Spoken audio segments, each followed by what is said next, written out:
A kú déédé àsìkò yìí, kókó inú ìwé ìròyìn la mú wá fún yín láti inú àwọn ìwé ìròyìn ilẹ̀ Nàìjíríà. Orúkọ tèmi ni Ọmágbémisọ́lá Ọmọlọ́gọ̀mádẹ àìjẹran ẹdán. Olùdíje du ipò ààrẹ láti ẹgbẹ́ òṣèlú Nigeria Democratic Congress (NDC) Peter Obi ti ṣe ìtalọ́rẹ mílíọ̀nù 10 náírà sí ilé ìwòsàn St. Raphael ní Umueri, ìpínlẹ̀ Anambra láti fi ṣe àtìlẹ́yìn fún ètò ìlera bí ó ti sààmì ayẹyẹ ọjọ́ ìbí ọdún 65. 65.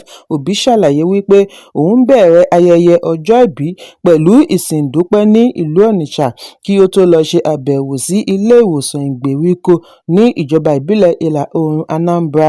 Obi ní ìgbàgbọ́ òun ni láti fi ayẹyẹ ọjọ́ ìbí nawọ́ ìfẹ́ sí iṣẹ́ ìlú, kìí ṣe fún ìgbélárugẹ ara ẹni. Ìdí nìyí tí òun fi ṣe àgbékalẹ̀ mílíọ̀nù 10 náírà láti fi ṣe àlékún ìpèsè ètò ìlera tó péye fún ará ìlú. Gómìnà àná fún ìpínlẹ̀ Anambra ní níbi àbẹ̀wò sí ilé ìwòsàn àti ìpàdé rẹ̀ pẹ̀lú àwọn aláàárẹ̀ rán létí pàtàkì ojú àánú adarí. Ó ní ilé ìwé àti ilé ìwòsàn jẹ́ ibi méjì pàtàkì tí ó yẹ kí ènìyàn kó owó lé lórí, bí ó ti fi kún un wípé bí ilé ìwòsàn ṣe ń dáàbò bo ẹ̀mí ni ilé ìwé ń ṣe àmójútó ọjọ́ ọ̀la. Ó wá kéde wípé òun yóò fi ọjọ́ tó kù nínú oṣù yìí fi máa ṣe àbẹ̀wò káàkiri ilé ìwé àti ilé ìwòsàn láti máa ṣe ìtọrẹ àánú gẹ́gẹ́ bí àfihàn sí ìmoore Ọlọ́run. Ó ní kàkà kí òun dá wẹ̀jẹwẹ̀mu sílẹ̀ kí òun kúkú fi ran ọmọ aráyé lọ́wọ́. Ẹ̀kúnrẹ́rẹ́ ìròyìn wà nínú ìwé ìròyìn Punch tó jáde lónìí.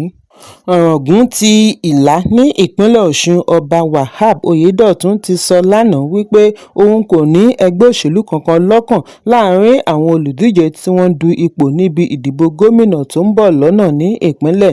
Nígbà tí ó ń sọ̀rọ̀ láàfin rẹ̀ ní Ìlá-Ọ̀ràngún, ọba ní ọ̀pọ̀ àwọn ìjòyè rẹ̀ ni wọ́n lọ́wọ́ nínú ètò òṣèlú, èyí ló mú nira fún àti ní ẹnikẹ́ni lọ́kàn.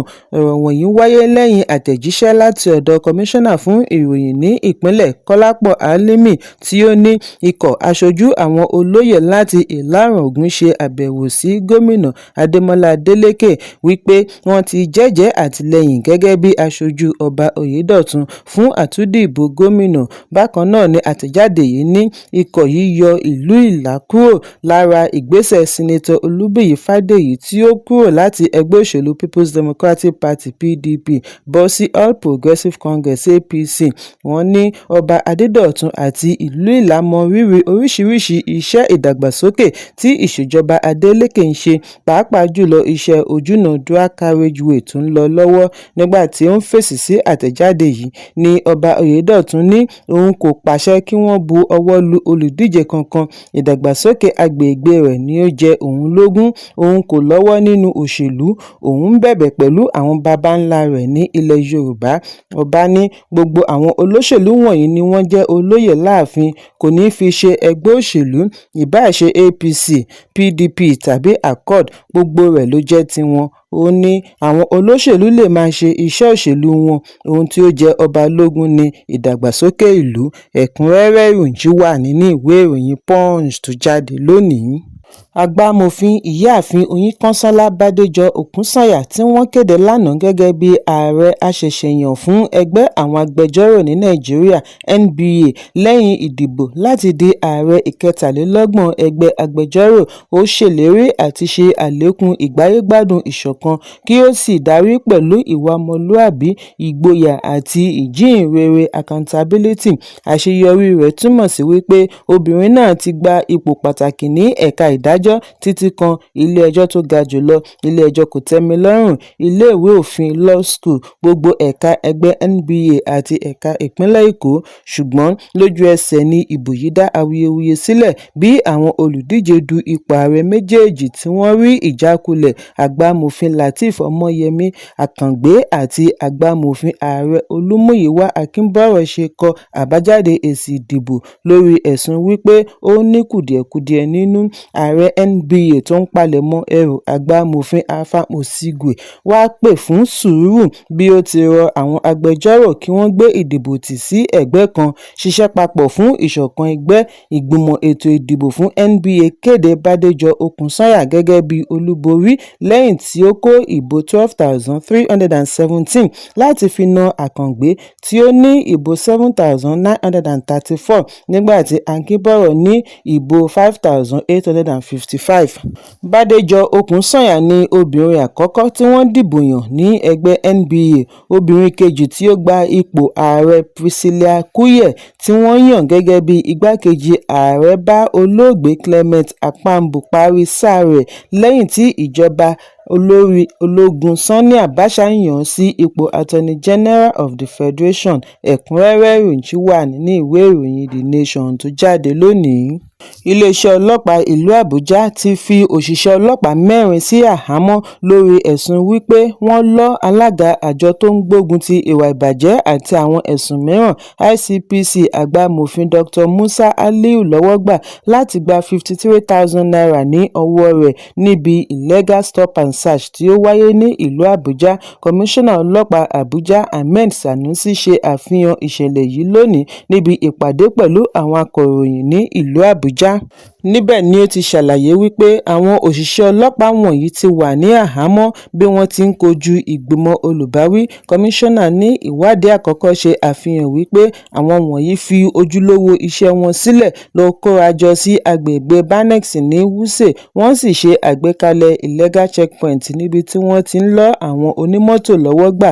Sanusi ṣe ẹ̀sùn wípé àwọn òṣìṣẹ́ ọlọ́pàá yìí dá Dr. Aliu dúró láì dá a mọ̀, wọ́n sì kàn án pa kí ó gba 53,000 naira fún wọn láti ẹnu POS kí wọ́n tó pín owó yìí láàrin ara wọn. Ó ṣe àpèjúwe ìwà àwọn ọlọ́pàá yìí ní ìwà ọ̀daràn tí ó ṣe lòdì sí òfin iṣẹ́ ọlọ́pàá Nàìjíríà.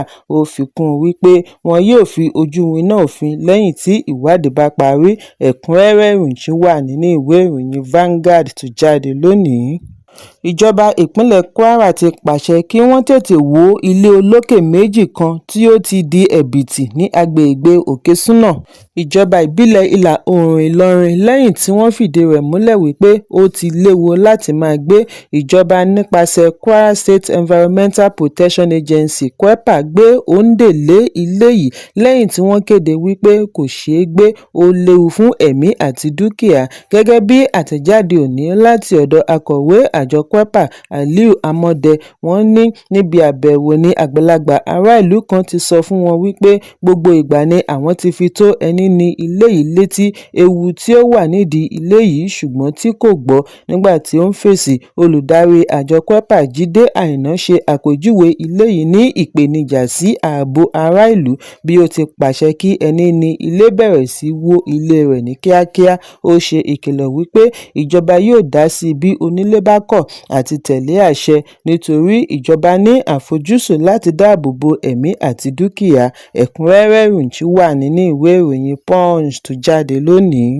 Spain ti gba àmì ẹ̀yẹ níbi ìdíje 2026 FIFA World Cup lẹ́yìn tí ó gbo ewúro sí ojú defending champions Argentina pẹ̀lú àmì ayò 1-0 lẹ́yìn extra time. Ìparí ìdíje tí ó wáyé lánàá, Ferran Torres ni ó pegedé gẹ́gẹ́ bí akọni tí ó gbá bọ́ọ̀lù wọnú àwọ̀n níbi extra time mú ìpele kejì tí ó fi fún La Roja ní ife wọn kejì lẹ́yìn ọdún 16 tí wọ́n ti kọ́kọ́ gba ife ní South Africa ní ọdún 2010. Aṣọ́lé fún Argentina Emiliano Martinez sa gbogbo ipá rẹ̀ láti má jẹ́ kí bọ́ọ̀lù kankan já mọ́ lọ́wọ́, ṣùgbọ́n ìṣòro yìí pọ̀ sí i lẹ́yìn second half tí wọ́n fi midfielder Enzo Fernandez ránṣẹ́ lẹ́yìn tí ó gba yellow card kejì fún ìdojúkọ rẹ̀ pẹ̀lú Pau Cubarsí. Pẹ̀lú bí wọ́n ti ṣe àdínkù àwọn ọmọ Argentina sí 10, Spain gba ìṣàkóso ní extra time kí ó tó wá padà pegedé lẹ́yìn tí Nico Williams gbá bọ́ọ̀lù sí ẹsẹ̀ Torres tí ó fún láàyè àti gbá góòlù wọlé. Ẹ̀kúnrẹ́rẹ́ ìròyìn wà nínú ìwé ìròyìn Punch tó jáde lónìí. Kókó inú ìwé ìròyìn tòní kò ní jù báyìí lọ. Ẹ pàdé mi lọ́la fún àkọ́tún ìròyìn. Kí a tó lọ, ẹ má ṣaláì fi àkíyèsí yín ránṣẹ́ kí ẹ sì bá wa subscribe sójú náà wa lórí YouTube kí kókó inú ìwé ìròyìn lè máa tẹ̀ yín lọ́wọ́ ní kíákíá.